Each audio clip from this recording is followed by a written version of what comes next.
नमस्कार, मैं आरबी सिंह यादव और आप देख रहे हैं मेरा YouTube channel RB Singh Yadav editor. आज हम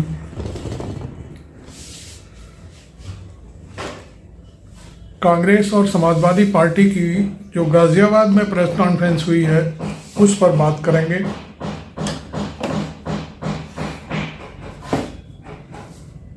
इस प्रेस कॉन्फ्रेंस के बाद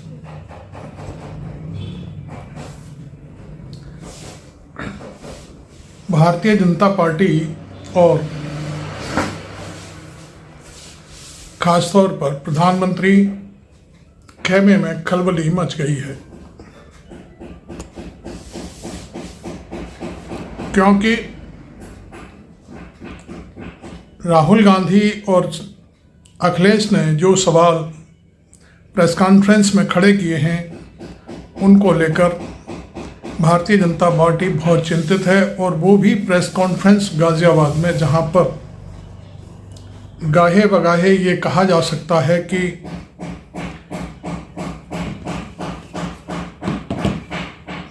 बिना कहे बिना समझे ही एक कहानी कह दी गई है, वो है जनरल वीके सिंह का वहां से टिकट काटा जाना। इस समय आपको मालूम है कि राजपूत समुदाय में भारी विरोध शुरू हो चुका है भारतीय जनता पार्टी का, और उसके लिए जगह जगह प्रदर्शन, सभाएं, नुक्कड़ सभाएं लोगों में एक दूसरे को समझाने के लिए कि भारतीय जनता पार्टी के उच्च स्तरीय नेतृत्व ने ठाकुर समुदाय को टिकट देने में बहुत गड़बड़ी की है और तमाम टिकटें काट दी गई हैं। तो इसी के चलते मैं आपको बता दूं कि प्रेस कॉन्फ्रेंस में इस बात का कोई जिक्र नहीं था, लेकिन फिर भी ये सारी चीज़ें कहे अनकहे सामने आ रही हैं।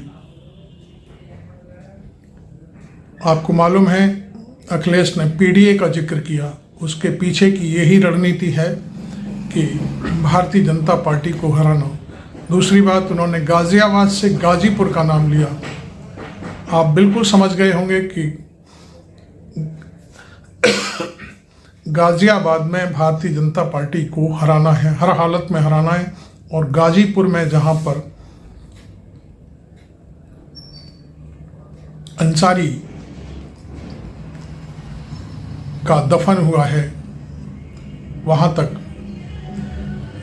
इसके अलावा वहाँ के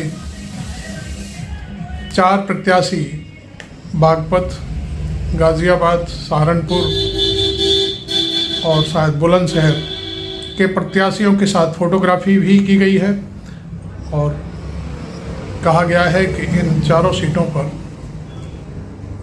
इन प्रत्याशियों को भारी बहुमत से जिताएं। अब सवाल उठता है कि इस प्रेस कॉन्फ्रेंस में गोदी मीडिया भी शामिल था। अब वो पूरी प्रेस कॉन्फ्रेंस आपको दिखाएंगे नहीं दिखाएंगे मेरे दर्शकों, वो तो मैं नहीं कह सकता, लेकिन सवाल ऐसे से पूछे गए जो कहाँ से आए थे, कैसे पूछे गए थे, ये सारी चीज़ें। राहुल गांधी ने तो एकदम साफ कर दिया था पहले ही प्रेस कॉन्फ्रेंस में बोलने से ही पहले कि सवाल बीजेपी की तरफ से भी पूछे जाएंगे। और लेकिन मैं ओपन माइंडेड हूँ और मैं हर सवाल का जवाब दूंगा। एक ऐसा सवाल पूछा गया कि गरीबी एक झटके में कैसे ख़त्म कर देंगे। ये सवाल कहाँ से आया? किसी पत्रकार, जो असली पत्रकार होगा, वो इस तरह के सवाल नहीं पूछता, क्योंकि पत्रकार जानता है कि नेतागिरी कोई आसान काम नहीं है। लेकिन फिर भी चूँकि सवाल पीछे से पूछवाया गया है तो वो निश्चित तौर पर भारतीय जनता पार्टी की तरफ से है। एएनआई के सवाल तो बिल्कुल साफ तौर पर दिखाई दे रहे थे कि वो एकदम से पीछे से ही पूछवाए गए थे।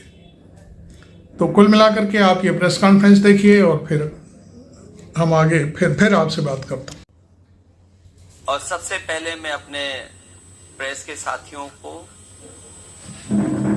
आपके माध्यम से पूरे देश और प्रदेशवासियों को मैं रामनवमी की बहुत बहुत बधाई और शुभकामनाएं देता हूं। ऐसा त्योहार ऐसे दिन जहां से अच्छी शुरुआत होती है। मुझे खुशी है इस बात की कि आज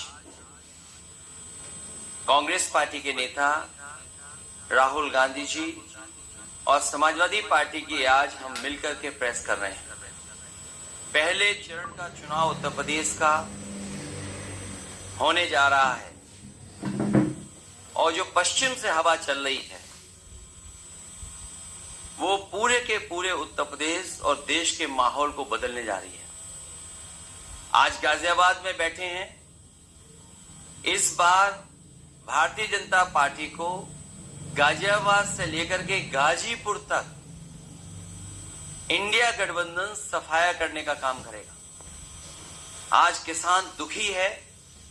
तमाम जो वादे किए थे, भारतीय जनता पार्टी की हर बात झूठी निकली। उनके वादे झूठे।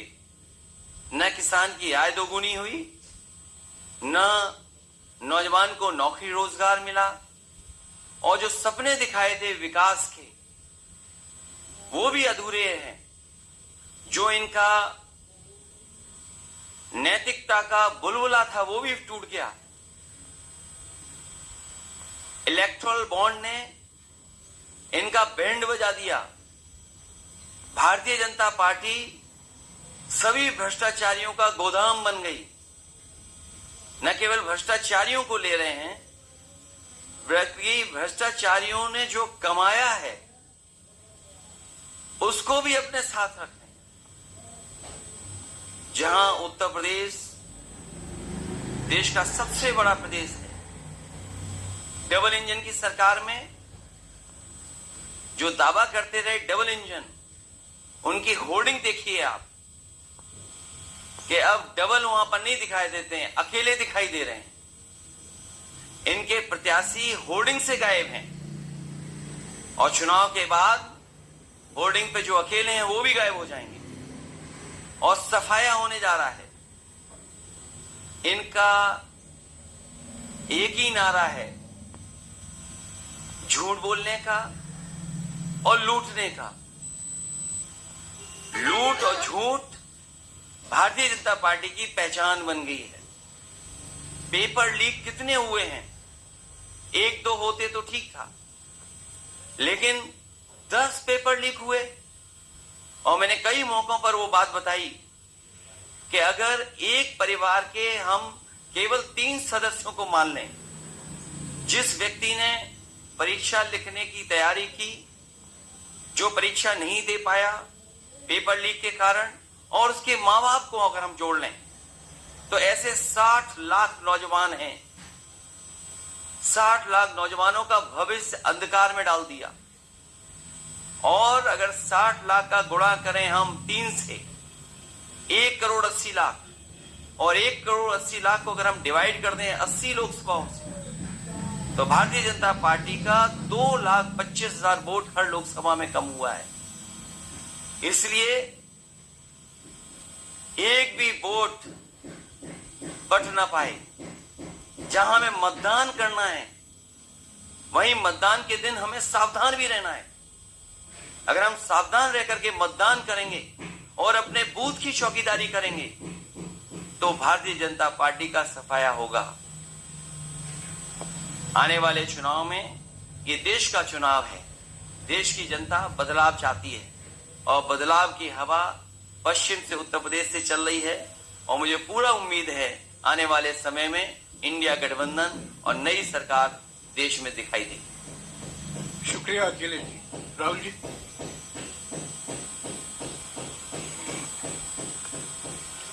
नमस्कार। रामनवमी की आप सबको, देश को बहुत बहुत शुभकामनाएं। ये चुनाव विचारधारा का चुनाव है। एक तरफ आरएसएस और बीजेपी जो संविधान है, लोकतांत्रिक सिस्टम है, उसको खत्म करने की कोशिश कर रही है, और दूसरी तरफ इंडिया गठबंधन कांग्रेस पार्टी संविधान को, लोकतंत्र को डिफेंड करने की कोशिश कर रही है, उसकी रक्षा कर रही है। चुनाव में 2-3 बड़े मुद्दे हैं। सबसे बड़ा बेरोजगारी, दूसरे नंबर पर महंगाई, भागीदारी। मगर बीजेपी 24 घंटा डिस्ट्रैक्शन करने में लगी रहती है। कभी प्रधानमंत्री समुद्र के नीचे चले जाते हैं, कभी आसमान में सी प्लेन पे चले जाते हैं, मगर जो मुद्दे हैं उनके बारे में ना प्रधानमंत्री ना बीजेपी बात करती है। कुछ दिन पहले प्रधानमंत्री ने ANI को बहुत लंबा इंटरव्यू दिया। स्क्रिप्टेड था मगर फ्लॉप शो था। प्रधानमंत्री जी ने उसमें इलेक्टोरल बॉन्ड्स समझाने की कोशिश की। प्रधानमंत्री जी कहते हैं कि इलेक्टोरल बॉन्ड्स का सिस्टम ट्रांसपेरेंसी के लिए लाया गया, राजनीति को साफ करने के लिए लाया गया। अगर यह सच है तो उस सिस्टम को सुप्रीम कोर्ट ने रद्द क्यों किया? और दूसरी बात, अगर आप ट्रांसपेरेंसी लाना चाहते थे तो जिन लोगों ने आपको पैसा दिया, बीजेपी को पैसा दिया, हजारों करोड़ रुपए दिए, उनका नाम आपने क्यों छुपाया था? और जिन तारीखों पे उन्होंने आपको पैसा दिया उसको आपने क्यों छुपाया था? पता लगता है हजारों करोड़ रुपए का कॉन्ट्रैक्ट किसी कंपनी को मिलता है, उसके एकदम बाद वो कंपनी बीजेपी को पैसा देती है। सीबीआई की इंक्वायरी होती है, ईडी की इंक्वायरी होती है, किसी कंपनी पर शुरू होती है, उसके 10-15 दिन बाद कंपनी करोड़ों रुपए बीजेपにको देती है और फिर सीबीआई की इंक्वायरी, ईडी की इंक्वायरी बंद हो जाती है।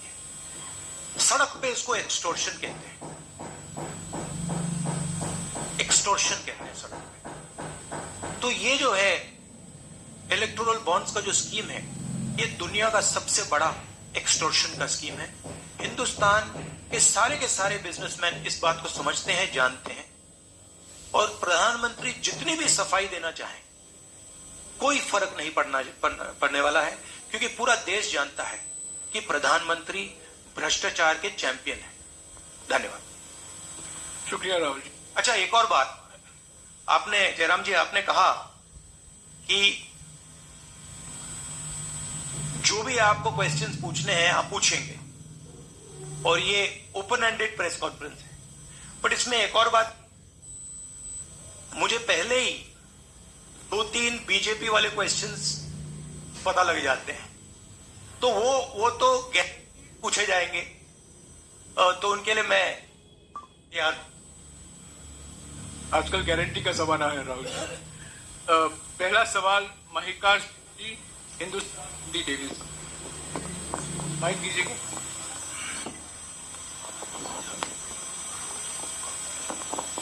राहुल जी, स्वागत है आपका। दोनों नेताओं, जबकि आज प्रचार का पहला चरण समाप्त होने वाला है, आपने मेरे मित्रों को थोड़ा सा कसरत करा दी। वो दिल्ली से यहाँ आए हैं, आपने गाजियाबाद में क्यों पीसी की? यूपी और दिल्ली छोड़ के गाजियाबाद में पीसी हो रही है। दूसरा सवाल ये है राहुल जी से कि लोग तो गुजरात छोड़कर पीएम बनने के लिए बनारस आते हैं, आप बाय नाइट चले गए, तो क्या अमेठी या रायबरेली से आप लड़ेंगे? ये बीजेपी वाला क्वेश्चन है, ये पत्रकार का सवाल। पहले ही opening ball BJP question. Very good, शाबाश। देखिए, अमेठी की बात कांग्रेस का डिसीजन है, जो भी मुझे ऑर्डर मिलेगा मैं वो करूंगा। सीईसी मीटिंग, हमारी पार्टी में सीईसी मीटिंग्स में ये डिसीजन लिए जाते हैं। बट पहला बीजेपी का question, good question, thank you. Amar Ujala से निशा, आप थोड़ा शांत हो जाइए यहाँ पे। बहुत बहुत स्वागत है। मेरा सवाल आपसे ये है कि यूपी में न केवल यूपी में बल्कि पूरे देश में इस बार कांग्रेस ने अपने बहुत कम प्रत्याशी 268 अभी तक सामने आए हैं और यूपी में तो 80 सीटों के मुकाबले केवल 17 सीट हैं। ऐसा क्यों? क्या ऐसा मान के चल रही है कांग्रेस की आप कमजोर चल रहे हैं या यूपी में कमजोर है कांग्रेस इसलिए सपा या आपके गठबंधन बाकी सहयोगी पार्टी सीट नहीं देना चाह रही है? नहीं, हमने डिसीजन लिया है कि इंडिया गठबंधन चुनाव लड़ेगा और हमने सीट शेयरिंग की है और ओपन माइंडेड तरीके से दिल खोल के हमने सीट शेयरिंग की है। हम चाहते हैं कि थोड़ी सी हम फ्लेक्सिबिलिटी दिखाएं और ओपन माइंडेड तरीके से हम चुनाव लड़ें, इसीलिए हमने स्पेस हम अपने पार्टनर्स को दी है, पर इसका कोई कमजोरी का मतलब नहीं है। पीटीआई से अनवर। राहुल जी, मेरा सवाल आपसे है कि पिछले बार जो आप दोनों लोगों का गठबंधन था वो सफल नहीं हो सका उत्तर प्रदेश में। एक बार फिर आप लोग साथ आए हैं और प्रधानमंत्री ने पिछले दिनों कहा कि ये दो लड़कों की फ्लॉप फिल्म है जो इस बार भी फ्लॉप होगी। तो आगे आप क्या उम्मीद कर रहे हैं इस गठबंधन से? उत्तर प्रदेश में कितनी सफलता मिलेगी और कितनी सीटों की उम्मीद है इस बार आप लोगों को? देखिए, मैं सीट्स का प्रेडिक्शन तो नहीं करता हूं, जनरल बात कह सकता हूं कि 15-20 दिन पहले कि 180 से 180 तक जाएंगे, अब मुझे लग रहा है 150 तक जाएंगे। हर स्टेट में हमें रिपोर्ट मिल रही है कि हमारा चुनाव इंप्रूव कर रहा है और अंडर करंट है। जहां तक गठबंधन की बात है, यूपी गठबंधन की बात है, बड़ा पावरफुल गठबंधन है और बहुत अच्छा परफॉर्मेंस होगा हमारा उत्तर प्रदेश में। दैनिक जागरण से आदित्य त्रिपाठी। आप दोनों का बहुत बहुत स्वागत है। मेरा प्रश्न यह है कि उत्तर प्रदेश में एनडीए गठबंधन रोकने के लिए आपकी क्या रणनीति है? सॉरी, क्या? उत्तर प्रदेश में एनडीए गठबंधन को रोकने के लिए आपकी क्या रणनीति आप दोनों लोगों की? उत्तर प्रदेश में नेशनल लेवल पे मैं आपको हमारा फाउंडेशन बता देता हूं और वही आइडियाज हम उत्तर प्रदेश में भी चलाएंगे। देखिए, पिछले 10 सालों में नरेंद्र मोदी जी ने नोटबंदी करके, गलत जीएसटी लागू करके और जो बड़े बड़े अरबपति हैं, अदानी जी हैं, उनका सपोर्ट करके जो रोजगार पैदा करने का सिस्टम था उसको उन्होंने कम कर दिया है। तो सबसे पहला काम जो रोजगार हिंदुस्तान के युवाओं को मिलना चाहिए उसको एक बार फिर स्ट्रेंथन करने का है। उसके लिए हमने अपने मैनिफेस्टो में 2-3 आइडियाज दिए हैं। एक आइडिया रेवोल्यूशनरी आइडिया है, राइट टू अप्रेंटिसशिप। तो जो अमीर घर के बच्चे होते हैं वो अप्रेंटिसशिप करते हैं, ट्रेनिंग मिलती है, पेड ट्रेनिंग होती है। तो हमने डिसाइड किया है कि हिंदुस्तान के उत्तर प्रदेश के सब ग्रेजुएट्स को, डिप्लोमा होल्डर्स को हम अप्रेंटिसशिप का अधिकार देंगे। जो भी अप्रेंटिसशिप करना चाहेगा उसको प्राइवेट सेक्टर में, पब्लिक सेक्टर में, सरकार में अधिकार मिलेगा, अप्रेंटिसशिप का अधिकार मिलेगा, ट्रेनिंग होगी और 1 लाख रुपए साल का, 8,500 रुपए महीने का उस युवा के बैंक अकाउंट में हम डालेंगे और ये करोड़ों युवाओं के लिए हम अधिकार दे रहे हैं। इससे एक ट्रेन्ड मैन पावर तैयार होगा, प्राइवेट कंपनीज को भी इसका फायदा होगा, सरकार को भी इसका फायदा होगा और एक प्रकार से युवाओं के लिए ये एक जॉब मार्केट में एंट्री का सिस्टम हो जाएगा। दूसरी चीज 30 लाख सरकारी रोजगार हैं जो नरेंद्र मोदी भर नहीं रहे हैं, वो वैकेंसीज हम युवाओं को देने जा रहे हैं। पेपर लीक की बात हुई है, उसके लिए हम कानून बनाएंगे, उसको हम खत्म कर देंगे। तो ये बात हुई युवाओं की। एक और हमारा आइडिया, क्रांतिकारी आइडिया, और ये उत्तर प्रदेश की महिलाओं को बहुत फायदा मिलेगा इससे। हर गरीब परिवार की हम लिस्ट बनाएंगे और हर गरीब परिवार में से हम एक महिला को चुनेंगे और उसके बैंक अकाउंट में महीने के 8,500 रुपए, साल के 1 लाख रुपए सरकार हर महीने बैंक अकाउंट में डालने जा रही है। किसानों की बात,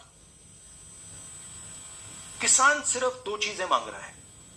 नरेंद्र मोदी से 10 साल मांगा, हमें सही दाम दिलवा दीजिए, और जैसे आपने 16 लाख करोड़ रुपए, मतलब 24 साल का मनरेगा आपने अदानी जैसे लोगों का माफ किया, वैसा ही आप हमारा भी माफ कर दीजिए। और नरेंद्र मोदी मना करते हैं, उन पर फायरिंग करवा देते हैं, उनको डरा देते हैं।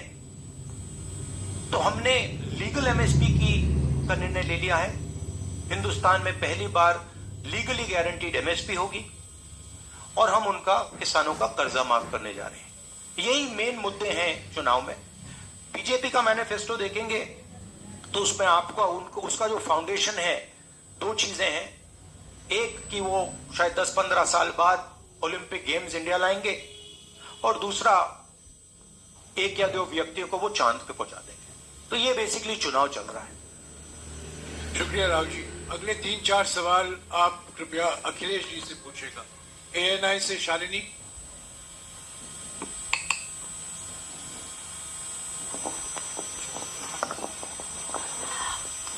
पहला सवाल राहुल जी से है। अखिलेश जी से पूछेगा प्लीज। उन्होंने कृपया लगा दिया, इसलिए हम दोनों से पूछूंगी सर। पहला सवाल राहुल जी से है, जैसे कि पीएम ने कहा है कि मैं देश बचा रहा हूं, लेकिन इंडिया अलायंस जो है वो परिवार बचा रहा है, इस पर क्या कहेंगे सर? और जो दूसरा सवाल, सेकंड बीजेपी क्वेश्चन। सर दूसरा जो सवाल है मेरा वो ये है, जादूगर कहा है उन्होंने राहुल जी को, और उन्होंने कहा एएनआई को जो इंटरव्यू दिया उसमें बोला कि ऐसा कौन सा जादू है कि एक झटके में गरीबी मिटा सकते हैं। मैं जानना चाहता हूँ ऐसा कौन सा जादू है कि एक झटके में गरीबी मिटाई जा सकती है। तो ये मेरा सवाल दोनों से है। नहीं, दोनों से है। मैं धन्यवाद देता हूं, आप लोगों ने सवाल पूछे। हालांकि कुछ सवाल आपने राहुल जी से पूछे थे।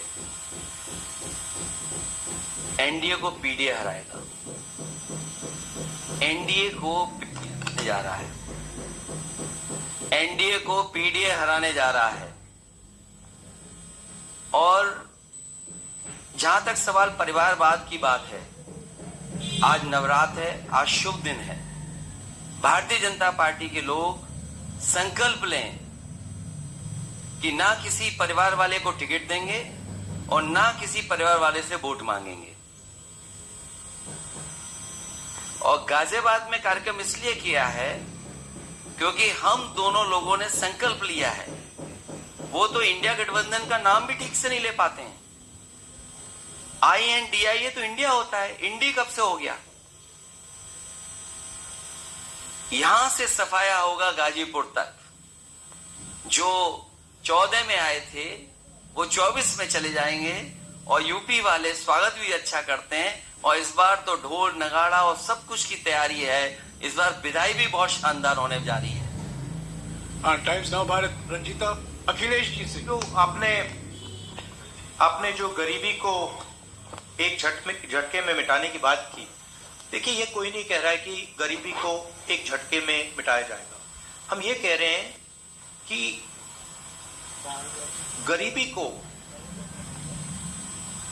गहरी चोट पहुंचाई जा सकती है, और तरीके मैंने आपको बताए हैं। नरेंद्र मोदी जी ने पूरा का पूरा फोकस 22 लोगों पे किया है, 22-25 लोगों पे किया है। आज की सच्चाई है कि 22 लोगों के पास उतना धन है जितना 70 करोड़ लोगों के पास। गरीबी का यह भी कारण है कि नरेंद्र मोदी जी ने सारा का सारा धन कॉन्सेंट्रेट कर दिया है, 20-25 लोगों को पकड़ा दिया है। मैं जाति जनगणना की बात कर रहा हूं और मैंने ये बात बहुत बार उठाई है। भागीदारी की बात होती है।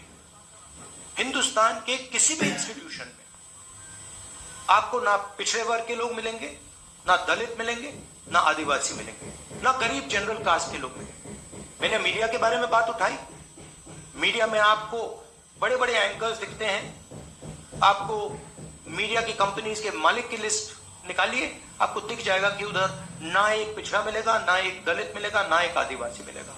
तो हम क्रांतिकारी काम करने जा रहे हैं। जाति जनगणना, महिलाओं को, एक गरीब महिलाओं को 1 लाख रुपए, युवाओं को अप्रेंटिसशिप का कानून, अप्रेंटिसशिप का अधिकार, उनके बैंक अकाउंट में 1 लाख रुपए, किसानों को एमएसपी। तो ये सब गरीबों को पैसे देने के तरीके हैं। नरेंद्र मोदी जी ने पिछले 10 साल में गरीबों को कुछ नहीं दिया। तो ये हम करने जा रहे हैं। हाँ रंजीता, अखिलेश जी से। हाँ, अखिलेश जी से ही सवाल है। राहुल जी ने अभी जितनी भी चीजें कही, अखिलेश जी से। नहीं, मैं सवाल पहले, जितनी भी चीजें कही वो तमाम चीजें कांग्रेस के घोषणा पत्र में है। क्या इंडिया गठबंधन का अपना कोई साझा जो है वो मैनिफेस्टो होगा? अखिलेश जी, क्या जो राहुल जी कह रहे हैं, क्या वही तमाम चीजें सपा की भी है, या सपा कुछ अलग भी घोषणाएं कर रही है चुनाव में? इंडिया गठबंधन नई उम्मीद है, और जैसा कि राहुल जी ने कहा कि उनके मैनिफेस्टो में बहुत सारी चीजें हैं जिससे गरीबी दूर की जा सकती है। उसी से जोड़ करके मैं ये कहना चाहता हूं कि जिस समय हमारा देश का किसान खुशहाल हो जाएगा, जिस दिन देश के किसान को अपनी लाभकारी मूल्य मिलने लगेगा फसल का, और मैं समझता हूं जितने भी राजनीतिक दल हैं और खासकर जो इंडिया गठबंधन के साथी हैं, वो ये बात कह रहे हैं कि हम एमएसपी की गारंटी देंगे या किसानों को लाभकारी मूल्य देंगे, और जिस दिन भारत सरकार किसानों की आय बढ़ा देगी, गरीबी दूर होना शुरू हो जाएगी। और मैं कई मौकों पर कह रहा हूं कि जाति जनगणना भी एक हमारा मुद्दा है। बिना सामाजिक न्याय के, बिना जाति की गैर बराबरी खत्म किए हुए हम अपने समाज को आगे नहीं बढ़ा सकते। और जैसा राहुल जी ने कहा कि खुशहाली के लिए जाति जनगणना जरूरी है, तो जाति जनगणना, सामाजिक न्याय और पीढ़ी की लड़ाई को लेकर के हम चलेंगे। उससे गरीबी भी दूर होगी और मान सम्मान भी मिलेगा। विक्रांत, एक चीज और देखिए, ये जो हमारा मैनिफेस्टो है, ये जरूर कांग्रेस पार्टी का मैनिफेस्टो है, मगर इसमें जो आइडियाज हैं वो इंडिया गठबंधन, उनकी आइडियोलॉजी के आइडियाज हैं। और अगर समाजवादी पार्टी का कोई सजेशन हो या किसी और भी इंडिया गठबंधन की पार्टी का सजेशन हो, उसको हम सब ऑन बोर्ड करेंगे। तो हमारा मतलब जॉइंटली काम होता है। हम बातचीत करके, कंसल्ट करके काम करते हैं और फ्लेक्सिबिलिटी दिखाते हैं। और हम लोग G20 की तरह नहीं है, केवल 2 का चलता हो, बाकी सब 0 हो। अखिलेश जी समझने में वक्त लगेगा। अखिलेश जी, G20। अखिलेश जी, एक मिनट अखिलेश जी, एक मिनट को बुलाया है। अखिलेश जी, राहुल जी, आप दोनों लोग, अखिलेश जी, राहुल जी, आप दोनों लोग 2017 में साथ आए थे। दोनों ने लखनऊ में प्रेस कॉन्फ्रेंस भी की थी, लेकिन 19 और 22 में आप दोनों अलग अलग हो गए। 24 में फिर साथ आए हैं। आखिर क्या वो मोमेंट क्या था जब दोनों के दिल में आया कि हाँ, हमको साथ आना चाहिए, जरूरी है? 7 साल बाद दोनों के दिल में कब ये मोमेंट आया कि हाँ, चलना है साथ? मूवमेंट क्यों बताना, हम साथ आ गए और साथ आ गए, यही मूवमेंट है।